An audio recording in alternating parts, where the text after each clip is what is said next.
춤추는 회계사입니다. 네, 오랜만에 뵙습니다. 법인세 신고기간과 종합소득세 신고기간이 5월 말로 끝났습니다. 매출액이 높은 개인사업자는 6월 말까지 성실신고 플러스 종합소득세 신고를 하게 돼 있습니다. 뭐 그런 분들 빼고 종소세 하면서 많이 질문도 받고 또 이제 아무래도 이렇게 컨텐츠를 하다 보니까 주위에 많이 물어봅니다. 세무조사 다 똑같은 말씀 하시는 게 우리 같은 작은 회사 세무조사 나오나요? 하면서도 되게 신경 쓰이는 이제 그런 겁니다. 이제 국세청에서 항상 이제 세금 누락을 이제 찾아내고 있기 때문에 당연히 뭐 성실하게 납부하는 게 맞는데 또 뭐 의도적인 탈세를 하는 경우 세무조사도 더 정교해지고 더 이제 누락된 소득을 많이 찾아내고 있습니다.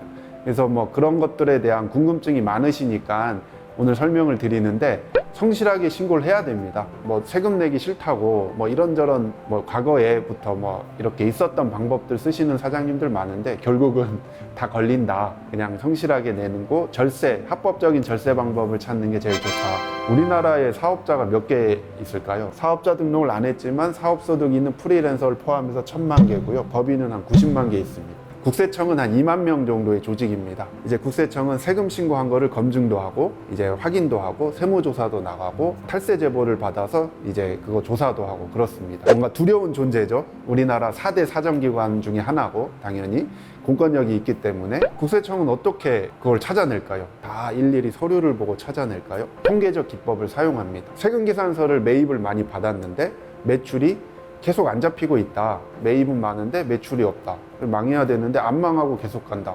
이상하잖아요. 그럼 대표적으로 이제 매출을 신고 안 한 거 아니냐. 왜냐면은 매입만 계속하면은 회사가 버틸 수 없는데 매출이 그렇게 이제 거의 없냐 이런 거죠. 단순하게 생각했을 때 그런 통계를 뽑아내서 확인을 해본다든가 어떻게 매입만 있어요? 소명을 해야 되잖아요. 매입이 계속 있는데 그럼 돈은 어디서 조달해서 재고를 계속 쌓아놓고 있으며 매입이 많고 매출이 몇 년 후에 발생되는 경우도 있습니다. 실제로 어떤 경우가 그럴까요? 뭐 건설업인 경우 뭐 3년짜리 공사다. 그러면은 3년 후부터 분양을 해서 뭐 후분양 같은 경우는 분양을 해서 매출이 그때 발생되지만 그 공사를 할 때는 계속 돈이 들어가잖아요. 당연하게 정상적인 경우도 있고요. 실제로 매출을 누락하는 경우도 있겠죠. 이제 그런 것들을 이제 국세청은 통계적 기법에서 찾아내서 이제 세금을 추징을 합니다. 누락한 게 있다면. 뭐 요즘 뭐 유튜브 크리에이터, 식당, 쇼핑몰, 특히 이제 유튜버에 관심 많잖아요. 무슨 유튜버의 수익을 오픈하는 유튜버님들도 많고 찾다 보니까 유튜버 분이 세무조사를 당해서 왕창 털렸다는 사실 뭐 이런 걸 본인이 또 하나의 콘텐츠로 소개하기도 합니다. 이제 정부가 통제할 수 없는 플랫폼이잖아요. 그 자료 접근성이 한국 정부도 제한돼 있습니다. 이제 수익이 나는 유튜버들 보면 요즘은 이제 숨겨서 광고는 못하죠. 뒷광고라고 하나요? 요즘은 그냥 딱 광고입니다 하고 하는데 그 협찬 수익이 있고, 두 번째는 조회수하고 구독자가 많으면 받는 그 실제 애드센스를 통해서 받는 협찬 수익은 광고를 맡긴 사람한테 비용일 거 아니에요. 그러면은 세금 계산서를 끊어주거나 사업자 등록을 안 한 유튜버라면 주민번호로 저쪽에서 경비 처리를 하겠죠.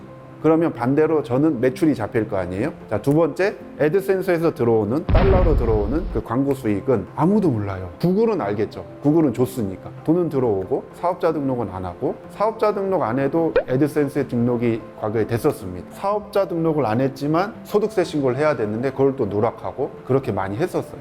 근데 이제 유튜버의 크리에이터 분들이 고수익을 내는 게 이제 많이 노출되다 보니까 당연히 세무조사를 나가죠. 그럼 이제 국세청도 그거를 계산해 볼 거 아니에요. 그런 콘텐츠도 이미 많이 있잖아요. 뭐 조회수 몇만, 몇십만, 몇백만, 그리고 구독자가 어느 정도면 수익이 대충 이 정도 나온다. 애드센스 광고 수익이.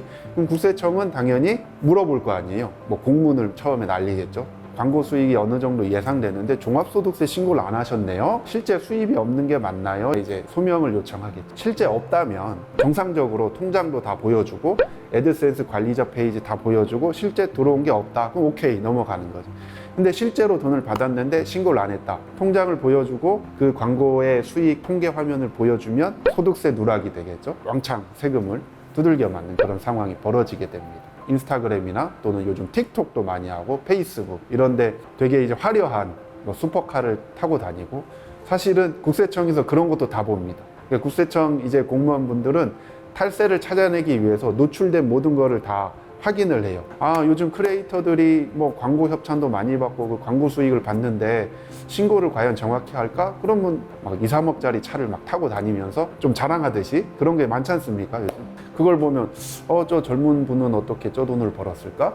이게 한번 하나의 단서가 되는 거죠. 뭐 집이 부자여서 물려받을 수도 있지만 또는 본인이 정상적으로 사업자 등록하고 합법적으로 세금을 내서 번 돈일 수도 있지만 좀 누락의 가능성이 있지 않을까? 이렇게 해서 실제로 그렇게 조사가 들어가는 경우가 있습니다. 뭐 식당이나 쇼핑몰, 식당은 요즘은 탈세를 할 수가 없습니다. 과거에는 손님들이 현금으로 많이 냈어요. 뭐 포스에 찍히지 않으면 그냥 현금을 갖고 있는 거잖아요. 여기 와서 하루 종일 지켜보지 않는 한 손님이 몇 명 왔고 매출이 얼마인지 알 수가 없잖아요. 그러니까 뭐 부가세 신고나 소득세 신고 때 현금 매출을 많이 누락을 했었습니다. 그게 되게 과거의 일입니다.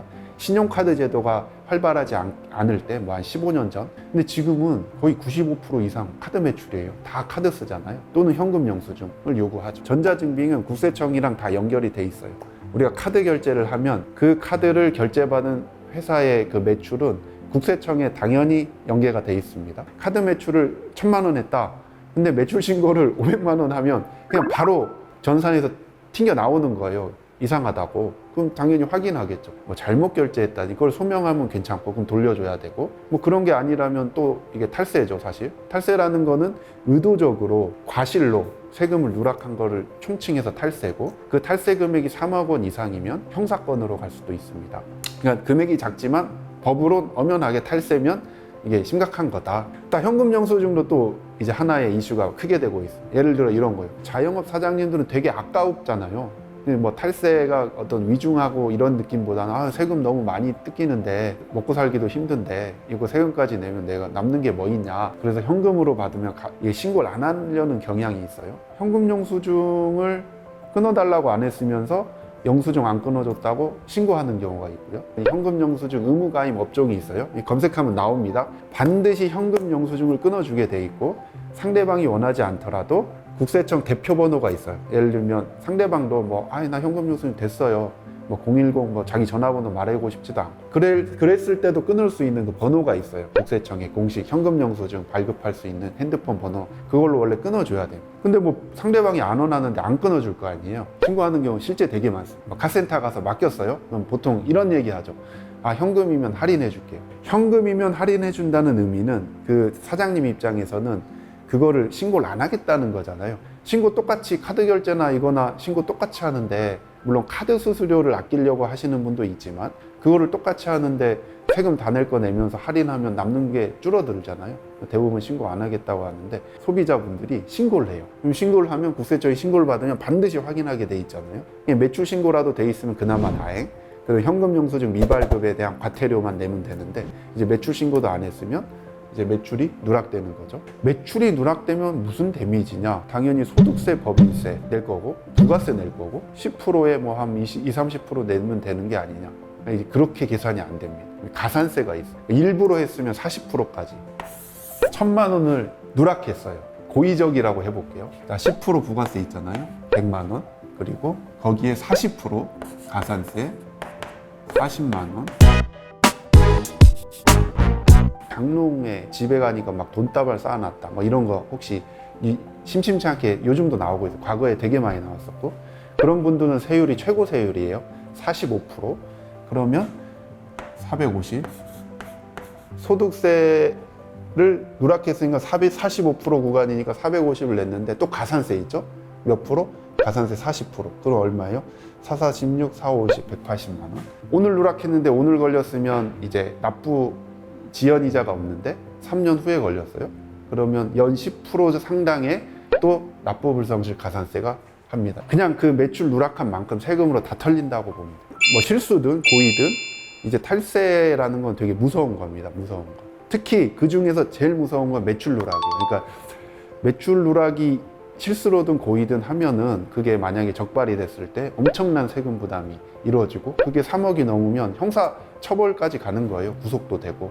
그렇기 때문에 매출 누락을 절대 하시면 안 되고요. 세금이란 거는 매출에서 원가나 비용을 지출한 걸 빼고 이익이 생기면 세율을 곱하는 거 그게 세금이잖아요. 그러니까 사실은 적자가 나면 이 모든 걸 사실은 걱정할 필요가 없죠. 적자가 물론 적자여도 매출을 누락했다는 게 걸리면 부가세는 이제 납부가 됩니다. 두 번째는 원가 비용이 과다 반영되는 경우.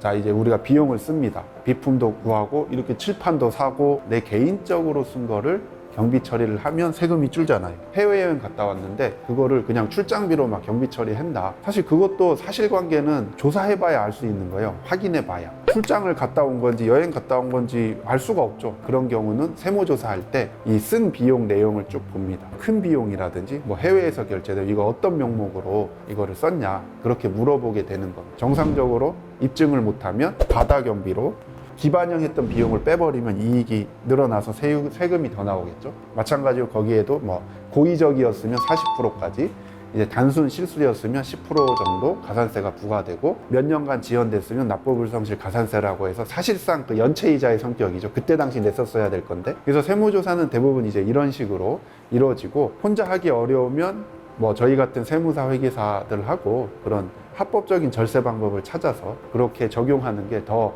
안심이 되고 답이 있잖아요. 그럼 가이드도 충분히 받을 수 있습니다. 이렇게 합법적이고 좋은 방법을 놔두고 자꾸 이제 이상한 방법을 써서 해결도 못하고 두렵고 마음도 불편하고 나중에 걸리면 실제 엄청난 데미지 있는 그런 생각을 버리시고 합법적인 절세 방법을 찾는 게 되게 바람직하다고 이제 말씀드리고, 또 궁금하신 점 있으면 얼마든지 물어보시면 또 디테일하게 제가 설명을 해드리겠습니다.